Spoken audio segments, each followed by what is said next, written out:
Namaskar. Today's topic is vegetarianism dangerous? Also, we'll look at whether there's enough protein in the vegetarian diet. What about children?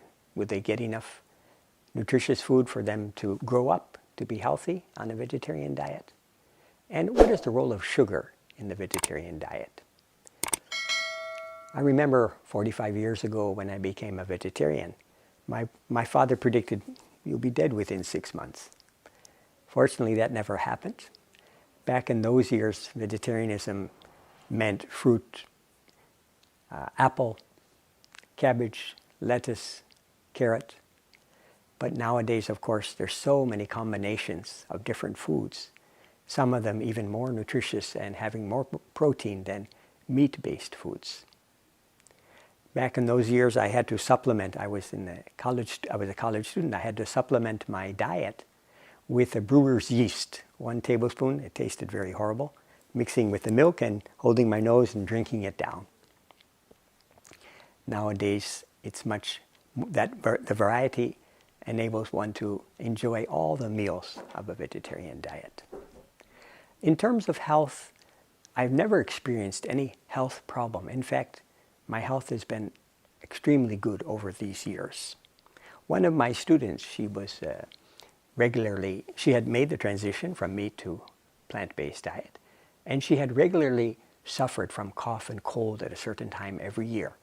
And she told me, since I became a vegetarian, that influence of the cough and cold, that incidence of cough and cold had completely disappeared. So it's important when we take a vegetarian diet that we're careful with what we eat. In 2 studies that were done on me by machines, back in 2013, there was an antioxidant level machine that measured the antioxidant levels in the blood. Antioxidants are very useful when counteracting cancer or cancer-related health problems. So that score was above average. It was an excellent score.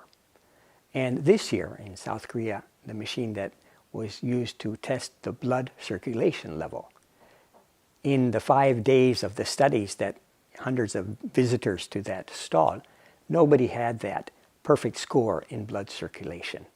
So these 2 examples show that a vegetarian diet can indeed be very healthy, not at all dangerous for our physical well-being. Back in my earlier years, I would take more cheese or pizza. In Argentina, that's the staple food. So my diet has changed according to the place that I have lived. And in the cold weather, then foods which are more warming, porridge, rice, cheese, butter. And in the warmer climates, vegetarian food which is more light, fruits, salads, raw food, this is common. So one can vary the diet according to one's location in terms of weather conditions. About children, Dr. Benjamin Spock, he's a famous American pediatric doctor. He said that children can get all of their nutritional requirements by taking a vegetarian diet. Again, I come back to this point of being careful with our food selection. There are unhealthy vegetarians. There are very healthy meat eaters. So it depends on our food choice. But if we look at all organizations that are promoting good health, American Heart Association, American Cancer Society, any association that has studied in long-term studies, pretty well their conclusions are similar. Balanced diet, fruits, vegetables, grains, beans, dairy products, and light on oil, sugar, and salt. So it's possible that we can have an unhealthy diet if we're choosing from the vegetarian options, ice cream, potato chips, chocolate fudge. There's no meat there. I remember back when I was in South Africa, one mother approached me and her child was suffering from flu, cough, and cold, 1-year-old child. But I saw that the mother was feeding her baby chocolates. So children's digestive system not developed. So they should take vegetarian food which is very, very light, purees, which are very common, that the fruit is pureed and easily digestible. This will help the children to grow up to be healthy and without any ill side effects of too much sugar in their food. The other important point about vegetarianism is that if somebody is not eating a balanced diet, then as I had back in Philippines about 20 years ago, I was running a bakery for our association, and the sugar, the flour, and the butter, it caused a skin condition combined with a hot and humid weather. So I had to be careful with my sugar. So nowadays I'm much more careful with the sugar in foods. So read labels and try to avoid added sugar, because there's enough sugar in most foods naturally, especially in fruits, that we don't need to add more sugar to get the taste of that food. So all in all, I can say that vegetarian diet is not dangerous. There's enough protein in tofu, beans, soya. These foods, plant-based foods, have more protein than some meat sources. And actually, one only has to look at the obesity rates in North America, in the affluent world, to see that too much protein is the cause of overweight condition. The body cannot store that.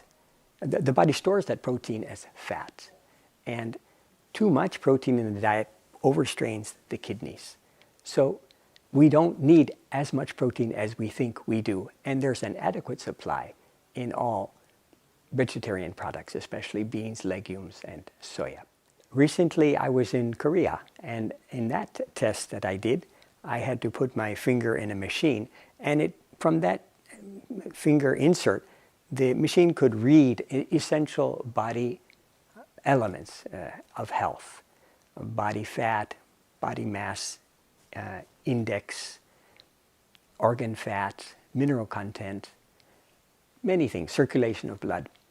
And the reading, it was the 5th day of that exhibition, and the reading that I got for the blood circulation was perfect. There was no blip or any defect in the blood circulation, and the lady was quite surprised. I told her that I practice yoga meditation, and I'm a vegetarian for many years.